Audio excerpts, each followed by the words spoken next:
we'll dive into the chapter here, and we'll pull some of that up because we're gonna be talking a little about dreams and Quaithe today. Yeah. And this kind of so that Raven kind of worked in a little bit too. So I wanted to bring it up at the beginning. Daenerys. So today's chapter, Daenerys 3 of A Storm of Swords. Daenerys tells the slavers that she wants all 8,000 unsullied, plus all the slave boys in training, whether they've been cut yet or not, in order to pay the slave masters. Daenerys offers all 3 of her ships, as well as Drogon, for the price of a dragon is incalculable. Dany frees Missandei, excuse me, and takes her into her service, revealing that she can speak High Valyrian. We learn that Valar Morghulis means all men must die. That night, Quaithe appears to Dany, seemingly in a dream, telling her again to go north, you must go south. To reach the west, you must go east. To go forward, you must go back. And to touch the light, you must pass beneath the shadow. When the time for the deal to be brokered arrives, Dany swings the slaver's whip in Krysna's face and releases Drogon on him, shouting, Drogon Dracarys. This is a sign for her, the followers, to attack the slavers. With the help of the Unsullied who obey her, as she is now their owner, she has the slavers killed when the other slaves join her, and soon Astapor is conquered. This is like a top 5 scene in all of Game of Thrones. I think it's, to me, it's probably, to me, it's in my top 3 scenes of all of Game of Thrones. I forgot how excellent that scene was until I watched it with my wife. It's the mic drop. I mean, it literally drops the mic. I think it was the first moment after like Ned being beheaded. And there's some other stuff, but that was like the biggest moment for me when I was watching my wife and her first time through after season 8 had already ended and all this stuff. It was like 2 years ago. And she just looks at me and was like, oh my God, I love her. And I'm like, well, oh yeah, you see the ending. It's like, no, because you've got the fire going off in the background, like it's incredible, bro. And it's got the perfect framing shot too, where yes, it's below her looking up. And anytime you see that in cinema, anytime you see a shot that's like looking up, it's usually to make that person seem like more powerful and big and everything. Oh, it's the first. To me, it's like the first mega moment of a Game of Thrones. Yeah, like, this is why being beheaded, it was huge, but this is a character development moment. Like this is certainly, Daenerys is standing on business, as they say in the streets. I just had to get standing on business somehow in this episode. I've been saying it all week. With Daenerys in this chapter, it's so much of what I love about A Song of Ice and Fire, and it's George playing with the idea that a teenage girl can outmaneuver these arrogant, upper class slavers. And it's all about overcoming. And yes, this could kind of be seen in a way as like the white savior trope, which a lot of people dislike.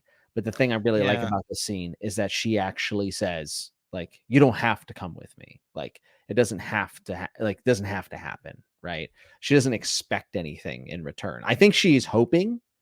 But for them to then follow her and then everything else that comes after this, it's just such a dope moment.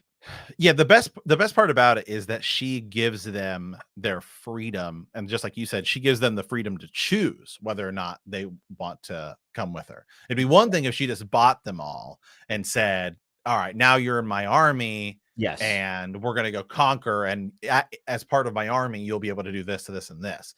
No, she gives them the freedom. They could all say no right then and there.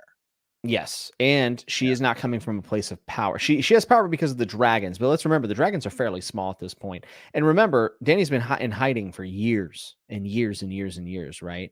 She is not coming from a palace. She's not coming with this extravagant army and royal guard. That's just simply not what she has at this moment. So for her to have been through what she's going through and to see other people being treated unjustly, if she had grown up in Westeros and lived in the Red Keep and then came over here to Astapor, I do not believe she would have done this. Yeah. But it's because of her struggle that therefore she has some sort of like, she kind of identifies with them in some ways for their struggles, and also just sees it as plain wrong, which is why I think it's really hard to make a case that Dany would go mad in the books in the way that we saw in the show. I don't think it's impossible. I'm going to leave the door open for it. But this, to me, in my opinion, is a moral decision. This isn't Dany wanting to burn people to burn them. This isn't her saying this guy disagrees with me, so I must kill him. This is her seeing something that she feels is unjust and her correcting it. Now, does her moral compass change as the series goes on? Possibly. We'll have to keep an eye on it as we go through the series. But for me, this is a major moment for Dany's development. It's everything I love about A Song of Ice and Fire and the way George plays with these things. But it's truly her being in the right, in my Right. opinion. And the one of the interesting things I like about this chapter is I think so often we look at certain characters and we say, okay, Arya, right? Mhm. Arya's moments always come and she's challenging herself internally as who am I? Right? Yeah. First I was Ari and then I was Arya and then the cat of the all those things. She's going through all of those different things. Yes. Jon Snow always thinks about what Maester Aemon says, kill the boy. It's kill the boy. That's what you have to do. Dany is always, be awake the dragon, like be a dragon. Yeah. Here, though, the kind of interesting thing is this moment takes place after she has the dream. And remember, here's what Quaithe tells her: to go north, you must go south. To go east, to touch the light, you must pass beneath the shadow. What if that is Dany going mad, right? Because in order, like, you could view that as to touch the light, to achieve your goal, to everything is you have to do something dark in order to get there to the light. Yeah, nothing's for free in A Song of Ice and Fire. I mean, that's for damn sure. And I would say that's true in any good story. Nothing should ever come for free.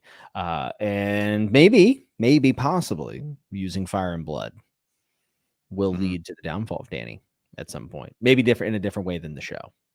Yeah. Yeah. And just like you said, the other thing about this moment is this is really the first moment where Dany becomes really like Daenerys.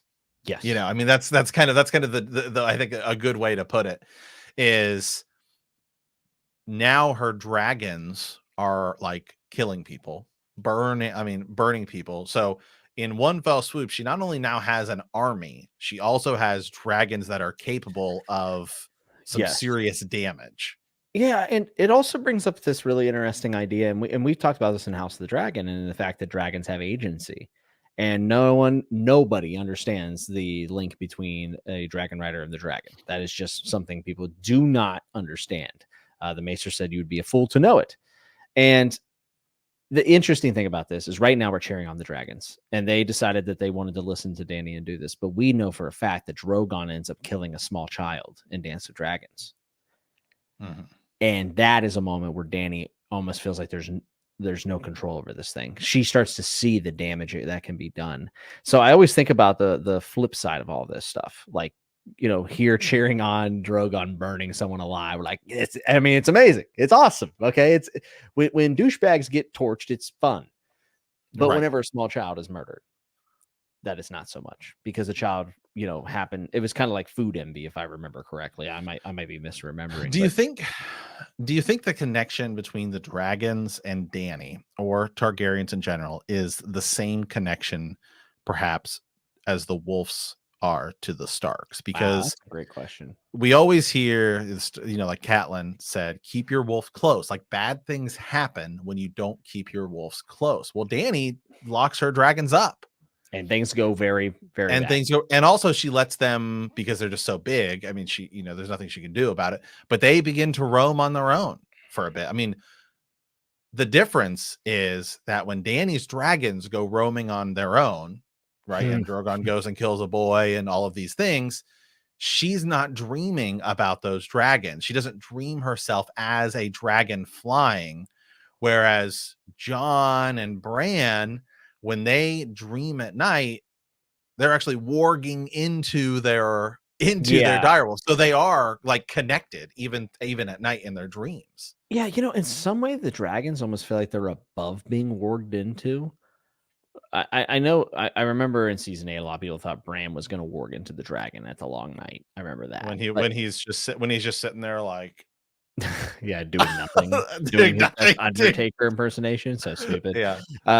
But I almost wonder if dragons cannot be warged into because they seem like they're sentient, they're intelligent, they have agency. I'm not saying any of the other animals in the world don't, but like maybe dragons are equal or even above humans because we know that you can warg into a human, right? I think Right. you're going to be able to warg into a dragon, by the way, by the end of Yeah, this thing. we've never seen anything about it though. Like Ever, like in any of the histories. even in the World of Ice and Fire, Fire and Blood, Dunk and Egg, any of that stuff. Yeah. There's never been any tale of people. I don't even think there's something where maybe there is. Was there somebody who dreamed he was a dragon? Yeah, and then he swallowed wildfire, thought he would become a Was dragon. Aryan Brightflame? I don't know if he dreamed he was a dragon and did. I think he just I thought believe he would. I believe it came from dragon dreams because it's one of the examples of Yeah. dragon dreams being a negative thing. But dragon dreams are totally different than the wolf dreams that we see, the warging dreams. Right. Dragon dreams might just be green dreams. Yeah. But because they're Targaryens they get the name Dragon Dreams. Maybe or maybe not. Like it's such a weird thing. Here's a question. We always think that the owner of the dragons, and I put owner in air quotes here, we say that they influence their dragons. Is there a chance that the dragons are actually influencing? 100%. Yeah. 100%, because the dragon rider, because other people are able to ride dragons longer because they live, because Balerion, King Viserys has him. Yeah, dude. So, I mean, that's, something you have to consider too, is when, Balerion dies of like old age, because he's just super old. He's super old at that point. I would say that maybe the hatchling, whoever has the hatchling, has more influence over the dragon than the dragon does. Like Vhagar, for example. I mean, Aemon has Vhagar. He claims Vhagar. Mm-hmm. But as we saw in House of the Dragon, Vhagar does his own thing. God, the show is so much better with all them dragons hanging around, dude. So cool. I think without question we can say that it's a two-way street, that the dragons influence the rider influences the dragon in some ways, but to know it down to a precise science will never be possible. George is never going to give us that. But I think that the person who has the hatchling probably has more sway. I think even beyond the fact that they're just growing up under that person, I think probably some sort of like, mystical connection as well. Yeah, and how does that bonding work? I mean, we'll never know, but it is interesting to just think about Drogon in this scenario, right? And the other dragons, but I'm thinking about Drogon specifically because of what he does later in A Dance with Dragons. And Dany is assuming a lot of these positions because people believe Dany has complete control for dragons. And the reality is that she doesn't. She doesn't. And whenever I think you see that doubt and then she locks them away, it almost looks like doubt in herself and in her root of her power. And then people start to scheme. They start to scheme around her and they try to, dethrone her essentially or undercut her. Yeah. So, I mean, so what do you think about this, Jimmy?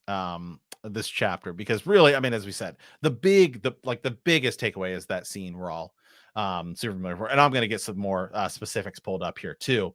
But the idea of Quaith's prophecy taking place before Dany does this, like right before she does this. Do you think should we view it as something different than like be a dragon?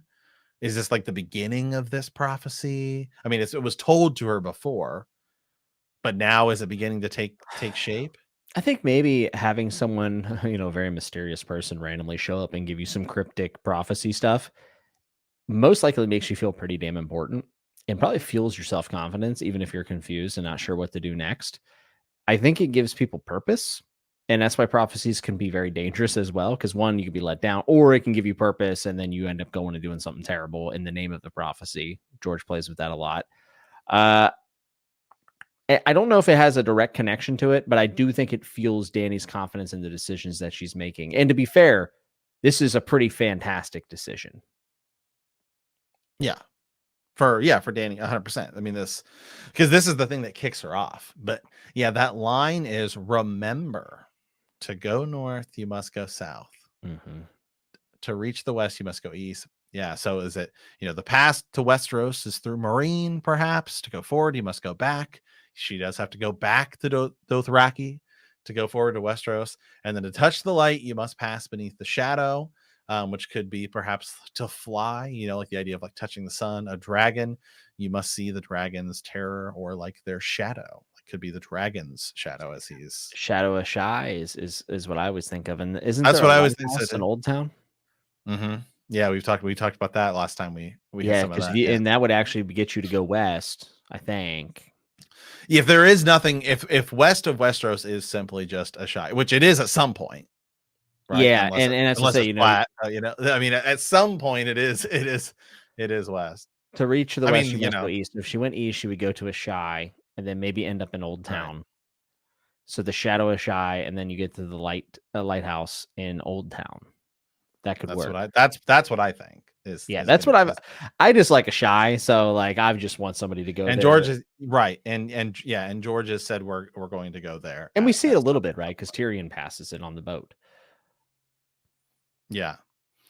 Do you think like so with this chapter, not only do we have Dany, obviously she's using the word Dracarys, right, which is now like her favorite word, which is also Dragonfire. Is anything ominous about that?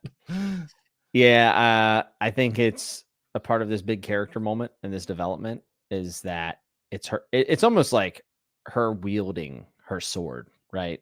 Mm-hmm. And by speaking this word, she can order essentially like a nuclear strike on somebody, which is wild. It's a lot of power. Right here. Dracarys. Yeah. Unsullied Dany galloped. This is like the last line. Unsullied Dany galloped before them, her silver gold braid flying behind her, her bell chiming with every stride. Just want to get that out there. And so, somebody else messaged me on Instagram. They're like, "You've been calling it." Now that I'm reading it, they're like, "Oh, it's everywhere, dude. It's everywhere." It is. I've been saying it, man. Her bell chiming with every stride. Slay the good masters, slay the soldiers, slay every man who wears a takar or holds a whip, but harms no child under 12, and strike the chains off every slave you see. She raised the harpy's fingers in the air, and then she flung the scourge aside. Freedom, she sang out. Dracarys, Dracarys. Dracarys, they shouted back, the sweetest words she'd ever heard. All around them, the slavers ran and sobbed and begged and died, and the dusty air was filled with spears and fire. What a scene. What an absolute scene, dude. That's her favorite word now. So this is the kind of stuff I point to when people say when people got it, like, and we talked about it. I don't have a problem with Dany going mad because I think there is enough. There's more than enough justification for that event to happen. Doesn't mean I like it. And I still feel like that's always like the real sentiment on the internet is people don't like that Dany went mad. But I would certainly would argue with all of them for people saying like there's no like her going mad doesn't make sense. No, it is, it's there. You could make it make sense. Because by the way, if people want to point to things and say like that this was a completely moral decision, by the way, I agree.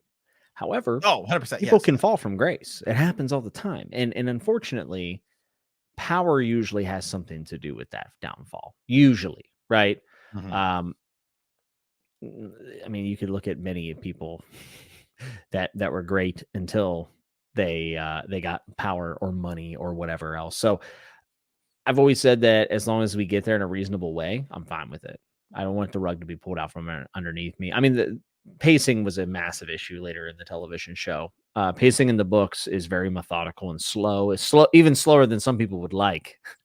For me, I love it. I love how methodical George is with his character development. So if it happens, we have passages that I think we can start to point to. Here's a question for you. Do you think it's possible? And I think this is like looking at this chapter here, because we know that Dany is going to be like betrayed. Is it possible that she loses her Unsullied army? because they no longer respect her. Because Dany is able to get this army, really, I would say, because of power. They Yeah. view her as like she has the dragons. If Yeah. she loses dragons, loses control of dragons, is it possible that her army is something that actually betrays her? Or are they Maybe. just going to be 100% loyal to the end? I think there's always a possibility of that happening. Like, it's certainly possible. I don't know. I don't know how we would ever get to that point, though. Like, it would take a lot. Right now, Danny's kind of just out there, without, with, and Yeah, there's also things in Marine are not going great. they're not great, and I think that there are The, gonna be people who are gonna the be harpies salty. are going to be killing a lot of Unsullied. They're gonna be salty, but I think the Unsullied come with her to Westeros because her story ends in Westeros. There's no doubt about it, right? Mhm.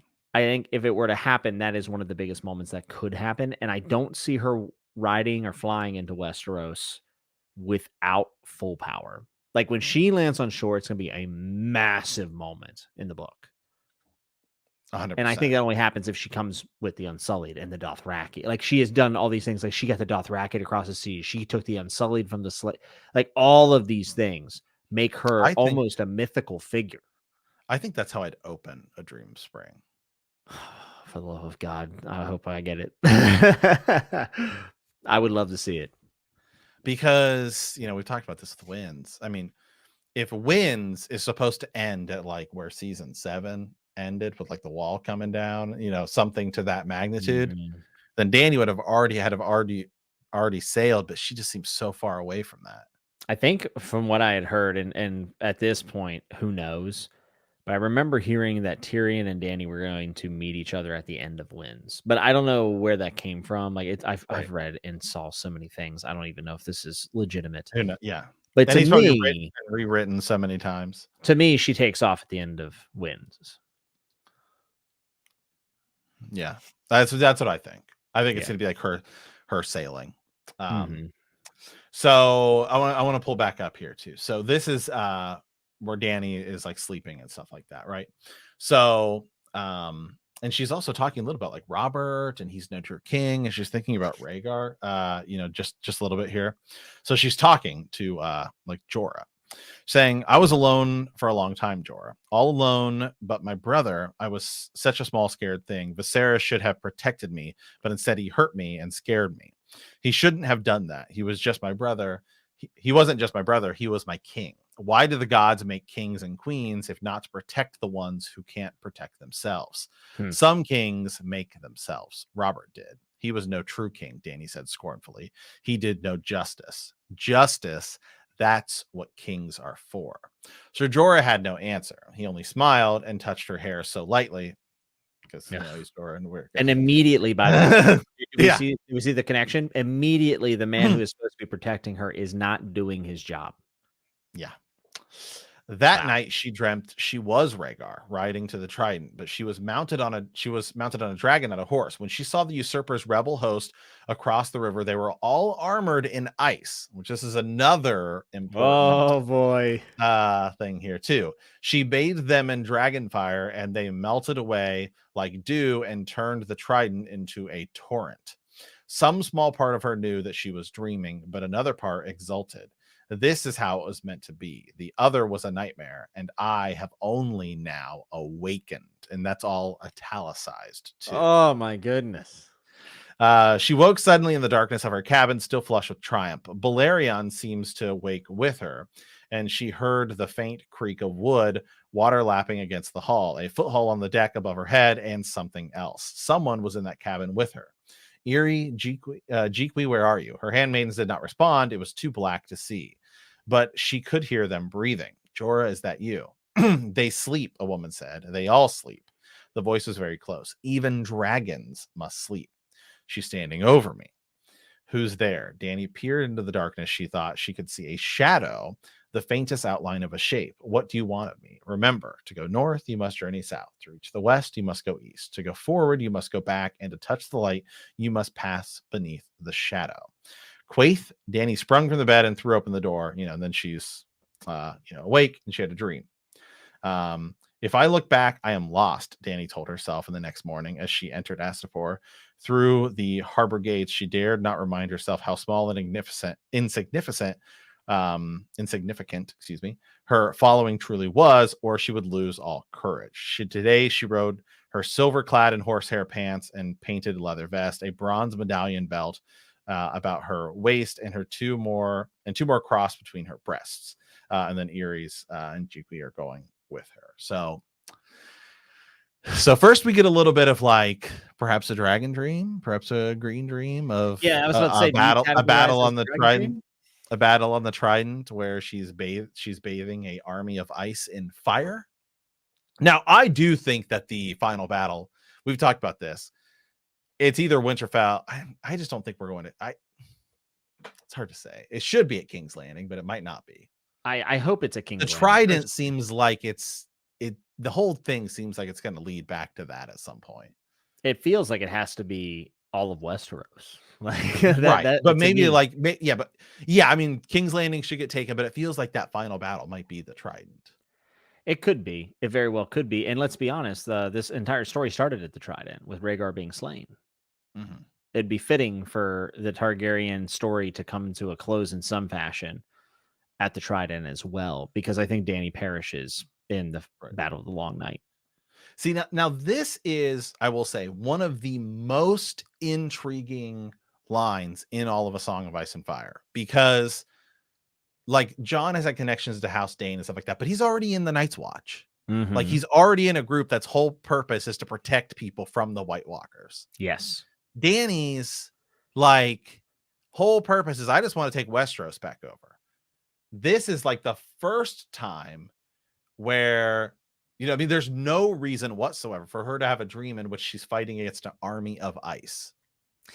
Yeah. And for her, maybe she's just thinking it's an easy victory because she has fire, but she is really not aware of her purpose that she's supposed to serve. White Walkers or any of that stuff. I mean, this whole thing right here is really one of the things that brings her into all of the prophecies and everything. That's right. Because up to this point, other than the fact that, people just be reading it thinking, well, here's a girl who's going to have, I mean, if you were reading this for the first time, you'd be sitting there going, well, I mean, here's a girl who has here's a girl who has dragons. I mean, she might be helpful in fighting an army of like ice soldiers, right? Yeah. But I mean, as far as Dany's concerned, there's no reason for her to have a connection to an army of ice. She has absolutely zero indication of the threat that's coming. And also, I think the threat is completely unaware that she's coming, which is kind of neat. I think she will be a lot more receptive to the idea of this existential threat than someone like a Cersei or even a Fagon, because she is someone who has experienced supernatural things throughout this story. I mean, she's really the root of a lot of the supernatural causes in the story. Therefore, I think whenever this apocalyptic threat comes down and people are not believing it, she will. Yeah. And this could actually be one of, there's a lot of ways you can go with the idea of young Griff, Fagon, if you want, and Dany and how their meeting unfolds. If young Griff takes the capital because Cersei leaves and then the White Walkers come, people will be saying, well, he's a Targaryen. Like how is he going to save us? And he can't do it because he doesn't have any way to combat them. And here comes Daenerys. Now, whether Daenerys is there first or not, Daenerys would be saying, I should be the one who should have the throne. And everyone's saying, no, I can't do it because you're not. Oh, this is a whole. Yeah, this is a you're whole a problem. Woman. You're a woman. And then they come and then she's the one to take them out. Then that's like truly having black fire. Literally. I mean, you literally have black fire. You have black fire, She would be able to demonstrate her power, right? And her claim. So there's that's the interesting thing is there's always a ton of ways to go. And that's what's got to be hard about this to decide, because there's all good. I mean, the best thing about this story that George has done is pretty much all of the outcomes you could go with are great stories, except for the one story that the HBO writers happen to go with. It's like out of all of the potential options that George could go with in the books, they happen to pick the one of thousands of potentially good ones that wasn't the case. I think they just lack conviction for their choices. For instance, them saying that Jon was supposed to kill the Night King, but they didn't want Jon to do everything. And it was like, well, Right. that's not a good reason, dude. Like, Right. if the story has been set up to do one thing, it should do that thing, most likely. Yeah. I think being unpredictable is a bit overvalued in today's storytelling and with today's writers, even. I read a ton of the fantasy genre, and Right. I see it all the time. Doing unpredictable things for unpredictable sake is not the way to go. Predictable can actually be very effective, and it can give you an opportunity, if things are predictable, to have someone look back at the line of how we got here and then add it up and feel rewarded for catching those details. And then you can spend time kind of fleshing out the fallout of those things. So many TV shows. I actually think TV shows are the worst about it because they saw the success of Game of Thrones and they just short circuited and were like, why is it popular? Sex, violence, twist. Got it. Everything's got to have sex, violence, and twist now. And it's just silly, to be honest with you. A good show that I really like right now, I'm about to be in season 5 of 6, is The Americans. And The Americans was on during Game of Thrones. And you can tell what season, the shift in that show's tone changed completely the year that Game of Thrones blew up season 3. I'm talking when it blew up, right? The Americans all of a sudden had far more grotesque violence, way more twist into the season, and some of them are completely nonsense. I like this show a ton, but there's so much of it that is ridiculous, and it's because they didn't want to be predictable. And I think that's what the writers did for Game of Thrones. I think that they just decided that they wanted to be unpredictable. So Jon didn't kill the Night King, all these other things. With George, he will take what is in front of him, and he does have a lot of paths that he can go. I do think all of them are compelling. Yeah. And that's that's what makes, even small little passages like this in the books so important. I mean, so we'll close out here with another question for you, Jimmy. Okay.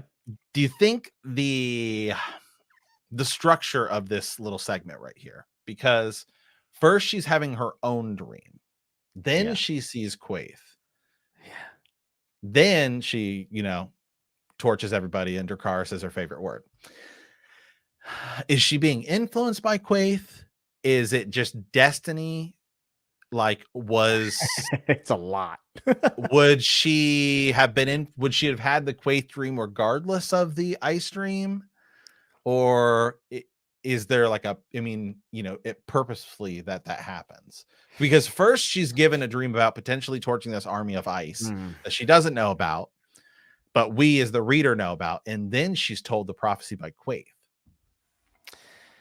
Yeah, is that steering her in a different direction? Is that the glass candles are burning is one of the things that's coming up, right? And then that makes you feel like there is someone aware that Dany is having these dreams, and there's someone manipulating them. And who is Quaithe, by the way? What in the world is going on with Quaithe? And that's the biggest question mark of this scene, most likely. I think dragon dreams. And the dragon dream she has, I'll call this a dragon dream because I feel like it's prophetic in some ways, and she's probably misinterpreting because she doesn't have all the context of the White Walkers. I think that is what leads to the Dracarys, and then her feeling this flame, for no pun intended. I think that is more likely, and I think Quaithe is an external factor. I think Quaithe is a different external factor with a different motivation that we're not aware of, that ties back to the Citadel. I think dragon dreams have a pretty good history of sending Targaryens down paths that can be explosive, can be self-destructing, can also be proactive, and not necessarily a bad thing. I think Dracarys is the result of the dragon dream. Yeah, I agree. To me, Quaithe should be held in the same regard as, I actually would put her higher than Melisandre. I think Bloodraven, Quaithe, same level. And then I have Melisandre a little bit lower than that, because Melisandre we see we also see her mess up, but as like Bloodraven and Quaithe, we still don't know the whole picture, but it seems like they have visions of a much larger plan. They're interacting on a different level too. I mean, Quaithe is almost mystical in the way that she contacts. Bloodraven is doing the rearward network and dreams and all these things. Remember the first time we meet Quaithe, she's also in proximity with those warlocks too. So Yeah, I think that they are legitimately magical, whereas Melisandre is a microphone, Like this, right? and she might be hearing some of the messaging through her headset wrong. I think she's one step removed from the supernatural, whereas Quaithe Mhm. and Bloodraven are a part of the supernatural. Bloodraven may have been Melisandre level at first, Yes, very likely. and I mean, and he Bran. might he might not Bloodraven might not even be Bloodraven anymore. That's another thing that's still so up in the air that we'll have to get more on. I He mean, might just Bran is be this, right? Bran is becoming this. He's becoming intertwined, one with the supernatural elements of this world. So he will also be a step above Melisandre, in my opinion. yeah.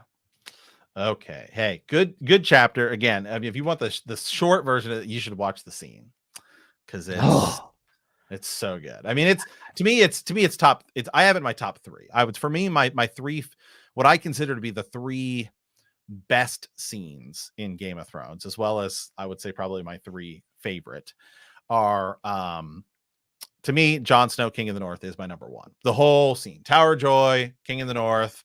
gas. It's So good, so dude. freaking good. Um, and then this might actually be number two, and then I would say Tyrion's trial is number three. Trial, I'm not going to pick a top three. trial by combat. But I mean, those three to me are the like, if I think you would pick like some of the most iconic moments in Game of Thrones, and like if you just want to say like best, I think those are. I mean, they're certainly all up for discussion. I mean, one of the ones that pops into my mind that might surprise people is Brienne being knighted in Jenny's song. Oh, so good. I mean, that's a I tough actually I actually really like the I mean, I think the Night King scene is like the end scene with Theon and like Arya going to stab him and John, like the music that's playing and everything. I mean, it's like it's if that was the final scene of Game of Thrones, people would be like, this is gas. Well, Yeah, yeah. but it's not. Is the problem? It still always comes back to the problem is that if it was flipped. If that was the final thing, I think people would have been fine with Arya killing him. Yeah, they could have ended Because after episode the 3. scene is amazing. I mean, if you just watch the scene for what it is, I mean, it's amazing.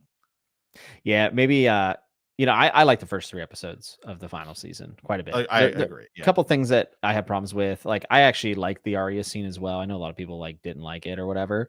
I think the reasoning for it being Arya was very poor and didn't really tie into the rest of the story. However, imagine if all 6 episodes would have been the long night. You get 1, 2 build up, and then it's like, 3, 4, 5 are all battle, like a trilogy, and then the final episode is the fallout.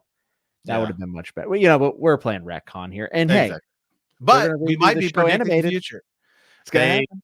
Oh, they definitely will. And hey, he may finish it. And who knows? Even if the event George doesn't finish it, at some point, like Warner basically owns, like they can do whatever they want with it. I mean, there's nothing to say that in 20, 30 years, once George is definitely gone, that they just, well, we're gonna redo it and do whatever we want with it. I mean, it very much seems making like a an new Lord of the animated Rings movie. They redo Batman and all that stuff all the time. And The hey, you know animated what? remakes Hey, happen. you wanna know what, Jimmy? In What? when we're in our 90s, okay, Oh, I'm thanks not to making it that far. you're making it that far, thanks to modern medicine and all that stuff, AI, they can put our heads, so if we just keep saving our crypto, by the time what by the time let's see here, about 20, I don't know, or whatever, 2112 rolls around, Game of Thrones will be public domain and we can do whatever we want with it. Hey, if I can get the point, we'll make our own. if I can upload my consciousness to a AI produced like world that's Westeros, and that's how I live my afterlife, I'm in. I'm so in, dude. So 2000, Jimmy and I will be in our hundreds, but it'll be public domain and we can do whatever we want. So That's right. I'll have a robotic heart and I'm gonna start working on my fan fiction next year. I've decided. It won't be fan fiction. It'll be real. It'll be the real deal. Because George is going to sign me on after. I'm thinking about making Mickey Mouse our new logo. He just became public domain. So just to twist the knife at Disney a little bit. Exactly. Like well, yeah, exactly. So, all right, guys. Well, hey, with that, that is our show for this week. Remember, if you guys want to send us a Raven, next week we will be talking about Sansa 3. So if you guys want to send us a Raven and have your thoughts on that chapter, we can read some more in the show and get your guys' thoughts on the show. Yeah, absolutely. So if you like this podcast, don't forget to subscribe, like us, write a review, leave us a comment, send us a Raven at btkcast@gmail.com or bendthekneepodcast.com. We'll see you next time. And remember that winter is coming.